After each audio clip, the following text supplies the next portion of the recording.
సహస్రావధాని గారు ఇక్కడికి వచ్చారు. వారికి స్వాగతం సుస్వాగతం. వేదిక please give a big round of applause.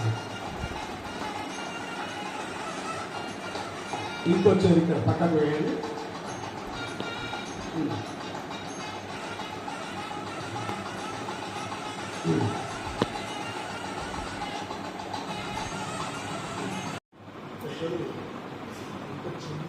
మన ఆహ్వానం గురించి ఇంత చిన్న సభకు రావడం అత్యంత గొప్ప విషయం. వారికి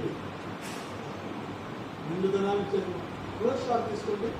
రమేష్ క్లోజ్ షాట్ తీసుకోండి ఫొటోస్. షుగర్ కంట్రోలింగ్ మిషన్ ఇక్కడ ఉన్నది. మన ఆరోగ్యాన్ని రక్షించే ఒక గొప్ప అమృత సాధనం అమ్మవారు పంపించారు కదా. ఆ అమ్మవారు ఇక్కడ ఉన్నారు కదా, ఇక్కడ కూర్చొని please give a big round of applause. యా దేవి సర్వభూతేషు. నల్లరేగడి కాలు జారుతుంది. ఒక చిన్న పిల్ల వచ్చి ముఖ్య అతిథి తెలుగు అక్షరాన్ని ఈ 50 సంవత్సరాల సుదీర్ఘమైనటువంటి సాంస్కృతిక అనుభవంలో ఎన్నో విషయాల కార్యక్రమాలు చుట్టూ జరిగింది. కానీ అక్షరానికి ఒక రంగు అద్ది తెలుగువాడి రుచిని ప్రపంచానికి చాటి చెప్పాడు. మరొక గౌరవ పెద్దలు మాట్లాడినారు. ఎన్టీ రామారావు పార్టీ స్థాపించి తెలుగువాడు అని ప్రపంచంలో అనిపించినట్టు తెలుగు పద్యం పాడి నాగభూషణ్ ప్రపంచానికి ఆంధ్రకి చెందినటువంటి ఆసిఫాబాద్ మిత్రులు ఆదిలాబాద్ జిల్లా అంటే కదా, వాళ్ళందరూ ఉండటం సంతోషంగా ఉంది. సతాం సద్ధి సంగహ కథమీ పుణ్యైన భవతిని పూర్వజన్మ పుణ్యే కానీ మంచి వాళ్ళ మధ్యాహ్నం పాల్గొని చాలా సంతోషంగా ఉంది. మా సురేష్ గారు రిక్వెస్ట్ చేశారు, నాకు ఆపరేషన్ టైం అయింది, కేవలం అంబనవాంబుజ్వల కరాంబుజ శారద చంద్ర చంద్రికాడంబర చారుమూర్తి ప్రకట స్ఫుట భూషణ రత్న దీపికా చుంబిత దిగ్విభాగ శృతి సూక్తి వివిక్త నిజ ప్రభావ భావాంబర వీధి విస్తృత విహారిణి నన్ కృపచూడు భారతీ. శారద నీరదెందు ఘనసార పటింద మందార సుధాపయోధిసిత తామర సామర వాహిని శుభాకారతనొప్పు నిన్ను మదిగానగ ఇప్పుడు కల్య భారతి. ఆయన ఎన్నడు కలుగు భారతి అన్నారు పోతన గారు. ఇప్పుడు కలిగింది, ఇప్పుడు కలిగే భారతి. ఈ బాలేశ్వర సేవా పరిషత్ 7వ వార్షికోత్సవం. ఈ సప్తమ అన్న తిథికి చాలా ప్రత్యేకత ఉన్నది. ఆ అమ్మవారి యొక్క వీణా స్వరూపం శరీరం. అందువల్లనే 7 కొండలు ఎందుకు ప్రతివాడికి పోవాలనిపిస్తుంది ఆకర్షణ అంటే ఈ శరీరానికి 7 కొండలకు సంబంధం. ఈ శరీరానికి సప్తతాంత్ర యుక్తమైన వీణకు సంబంధం. అదే సరస్వతి చేతిలో ఉంది. ఆ 7 తంత్రులు సరిగ్గా ఉంటేనే మాట బయటకు వస్తుంది. ఆ మాట ఎంత గొప్పగా రావాలి అన్నది ఆమె చేతిలో. ఆమెను ఎంత ఉపాసిస్తే, ఎంత అనుగ్రహం పొందితే అంత. అది దాని యొక్క స్వరూపం. పేరు రావటం అన్నది అంత సులభమైన అంశము కాదు. అటువంటి రంగములో ఆయన సుప్రతిష్ఠితుడయ్యి 10 మందికి భోజనము కల్పించి, ఆయన దర్శకుడు, నటుడు, గాయకుడు, ఇంకా సంస్కారం అన్నింటిలోనూ ఉన్నది.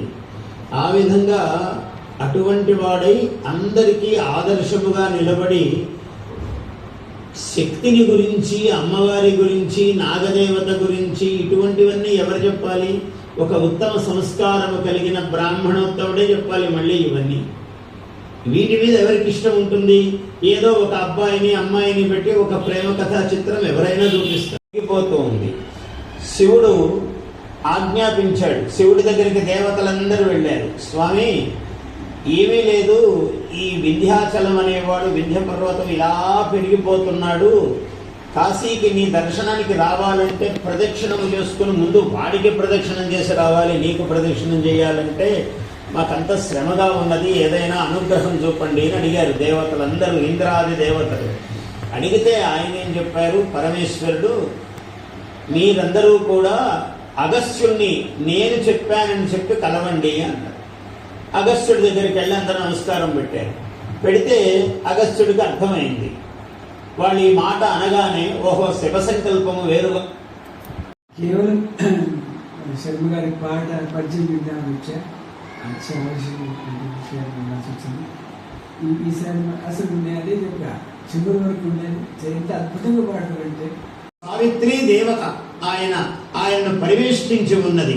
అటువంటి ద్వాదశాత్మకుడైన లోకాలోక ప్రవర్తకుడైనటువంటి సూర్యుడు, ఆదిత్య మండలాంతర్గతుడైనటువంటి సూర్య భగవానుడు సదా సవితృమండల మధ్యవర్తి నారాయణ, స్వయం నారాయణ, సూర్యనారాయణమూర్తి. ఆయన నారాయణ సరసిజాసన సన్నివిష్ట, పద్మము మీద ఆసనముగా కూర్చున్నాడట మహానుభావుడు.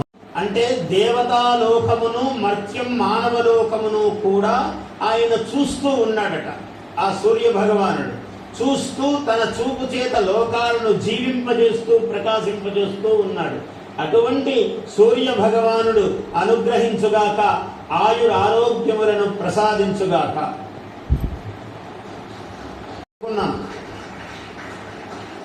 ఎన్ని గొప్పతనాలు చెప్పినా చాలవు.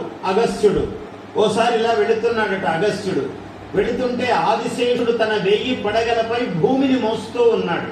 ఈ లోకాలోకములన్నీ బరువులు మోస్తూ ఉన్నాడు ఆదిశేషుడు. మోస్తుంటే ఆ అగస్త్యుడు అలా వెళ్ళిపోతున్నాడు. వెళుతూ ఉండగా ఆ ఆదిశేషుడు అబ్బా అన్నాడు ఒక్కసారి. ఏమయ్యా అబ్బా అంటున్నావు అన్నాడు అగస్త్యుడు. ఏం చెప్తాము స్వామి ఋషీశ్వర, ఈ ఎంత బరువు అనిపించినా ఎలాగో నేను మయ్యవలసిందే కదా, నాకు ఇంత భారం. ఋషివర్య, నాకు విశ్రాంతి ఇవ్వగలవారు ఎవరున్నారు అన్నాడు. నువ్వు కావాలంటే నేను ఇస్తానన్నాడు. అదెట్లా సాధ్యమయ్యా, నువ్వు గొప్పవాడివి మహర్షివి, కానీ నాకు విశ్రాంతి ఇవ్వగలిగినంత ఇది ఎట్లా ఉన్నది అన్నాడు. అనగానే ఆయన ఏం చేశాడు, అగస్త్యుడు తన మంత్రదండం, అంటే ఇలాగా దండం ఇలా చేయబెట్టుకునేది ఉంటుంది ఆయన. మనం ఎంతసేపు ఎక్కువసేపు ఈశ్వర్యములతో వర్ధిల్లుదురుగాక. చాలా గొప్ప సన్నివేశము. ఇవాళ ఆశ్వయుజ బహుళ పంచమి, చాలా విశేషమైన పంచమి. అంటే పంచ శుభం అన్నారు, 5 ఎప్పుడూ శుభమే అన్నారు. బుధుడు అధిపతి, 5 అనే సంఖ్యకు. బుధుడు సౌమ్యుడు అని పేరు. సోమస్య సుతః, సోముని యొక్క చంద్రుని యొక్క కుమారుడు సౌమ్యుడు. ఆయన గోత్రము ఆత్రేయస గోత్రము. అత్రి మహాముని నుంచి దుర్వాస మహర్షి, ఇటువంటి వాళ్ళందరూ కూడా అత్రి మహర్షి దంపతులకు పుట్టినటువంటి మహాత్ములు. దత్తాత్రేయుడు, ఇటువంటి విశేషాలన్నీ ఉన్నాయి. ఆ ముగ్గురు శిశువులుగా పుట్టారు ఆ తల్లికి, అనసూయాదేవికి. అనసూయాదేవికి ఆమె తపస్సును పరీక్షించటము అందరికీ తెలిసిన కథే. ఆ అనసూయ అంటే అసూయారహిత. మనమందరం కూడా అనసూయ. పర్వతములు గొప్పవి. ప్రపంచంలో నదులు లేవా, పర్వతాలు లేవా? ఎవడైనా ఇంత కుంకుమ పసుపు అక్షతలు వేసి ఏ నదినైనా పూజిస్తాడా? ఏ దేశంలోనూ పూజించరు, ఇక్కడ మాత్రమే పూజిస్తారు. అందుకని ఇది దేవభూమి, ఇది దేవభూమి, ఋషిభూమి. ఇటువంటి భూమి కాబట్టి ఇది దేవభూమి, ఋషిభూమి కాబట్టి పవిత్రమైన భూమి. కాబట్టి ఇక్కడ మనకు చెట్టు పుట్ట రాయి రప్ప అన్నింటిలో దేవతా స్వరూపం ఉన్నది. ఇప్పుడు కొత్తగా తయారయ్యి మన మీద లేదండి దేవుడు ఉన్నాడు, వేరే దేవుడు, నేను చాలా, నీకు నువ్వే ఆత్మనిర్భరం, నీకు నువ్వే సంపూర్ణము పూర్ణుడివి కావాలిరా, నీ బలము నీకే ఉండాలి, ప్రతి వస్తువు నువ్వే తయారు చేసుకోగలవు, ముందు చేయటం మొదలుపెట్టు అని మనకు మళ్ళీ తయారు చేశారు. ఎందుకంటే సోమరితనం నేర్పారు. పిల్లల్ని ఎక్కువ కంటే పెంచలేమేమో అనే ఒక బలహీన లక్షణాన్ని తయారు చేశారు. 40-30 ఏళ్లుగా మన వాళ్ళు పాలకులు ఏం చేశారంటే మనకు ఈ మేమిద్దరము మాకిద్దరు, మేము ఒకడంటే ఇంకా గొప్ప, ఇది చాలా గొప్ప విషయం అని తయారు. భరితములు, పరిమళవంతములు. మీకు ఇంకో దేశంలో పూలు పూస్తే వాసన ఉండవు, ఇంత పెద్ద పువ్వు ఉంటుంది, వాసన లేదు. వాసన లేని పువ్వు బుధవర్గములేని పురంబు భక్తి విశ్వాసములేని భార్య గుణవంతుడుగాని కుమారుడున్ సదభ్యాసములేని విద్య పరిహాసములేని రసప్రసంగమున్ గ్రాసములేని కొల్వు కొలగాని విపెన్నై పెమ్మయ సింగధీమణి అంగప్రభాజ్యోత్సనాభిః జిత పుండరీక గహనీ శుద్ధాంతరంగం మహానీరాగార పయోధికే జగతి గంతృప్రౌఢం ఏకాకినం క్రీడాక్రోడతనం ప్రశాసితమనం శ్రీభూవరాహం భజే. శ్రీభూవరాహ స్వామిని నేను సేవిస్తున్నాను. ఇది చాలా మంత్రాత్మకం. ఎలా రాయించిందో అమ్మవారి కృప. నేను రాసిందో వెంటనే ఆయన పతంజలి అని ఒక అర్థం. పతతి అంజలౌ యస్య, ఎవరి యొక్క అంజలి యందు అంటే దోసిలి యందు పడ్డాడో ఆయన పతంజలి. ఎందుకు దోషుల్లో ఎట్లా పడ్డాడు? ఒక బ్రాహ్మణుల పిల్లవాడు 5:30-6 గంటల లోపల సంధ్యావందనం చేస్తూ ఉన్నాడు. నదిలో దిగి చేసుకుంటే సూర్యుడికి అర్ఘ్యం ఇవ్వాలి. ఇలా ఎట్లా అవుతాడంటే వాడు మనస్సును జయించాలి. ఎవడు మనస్సును జయిస్తాడో వాడు ప్రపంచాధిపతి అవుతాడు. యోగే నచిత్తం, అటువంటి యోగ శాస్త్రమును రచించాడు చిత్తమును జయించడానికి. యోగే నచిత్తం పదేన వాచం, పదము చేత వాక్కును జయించాలి. భాష, దానికి మహాభాష్యము రచించాడు. పాణిని మహర్షి రాసిన వ్యాకరణ సూత్రములకు భాష్యము రచించాడు. ఎంత అద్భుతంగా పాఠయేత మహారాజ్యం వా పాలయేత్ అన్నాడు. వాడు మహాసామ్రాజ్యమును పాలించి చక్రవర్తన్నా కావాలి, మహాభాష్యం పాఠమన్న యొక్క మాలిన్యము పోవడానికి యోగేన చిత్తస్య పదేన వాచాం మలం శరీరస్య చ వైద్యకేన అన్నాడు. ఈ 3 జయించడానికి 3 శాస్త్రములు రచించాడు మహానుభావుడు. ఆయన యొక్క తీవ్రమైన ఆ తేజోజ్వాల మొత్తం ప్రసరించేప్పటికీ 999 బూడిద గుట్టలైపోతుంది. ఆ బయటికి వెళ్ళిన వాడు ఒకడు వచ్చాడు. వచ్చి వాడు కాళ్ళు చేతులు వణుకుతూ చూడగానే వచ్చి కాళ్ళు పట్టుకుని స్వామి నన్నేం అనకండి అని మొదలు పెట్టాడు.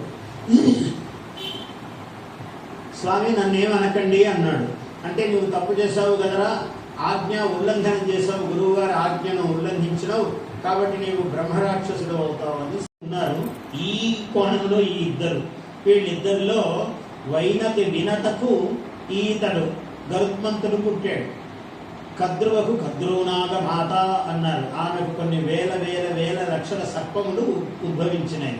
అన్ని అండముగా ముందు పుట్టి అవన్నీ సర్పములు అయ్యాయి. ఇది ఈ 2. శ్రీ విచక్షణ బాలేశ్వర మహాదేవ పరిషత్ శ్రీ విచక్షణ. బాలేశ్వర మహాదేవ పరిషత్ శ్రీ విచక్షణ ఆయుర్భోగ మహైశ్వర్య శ్రీరా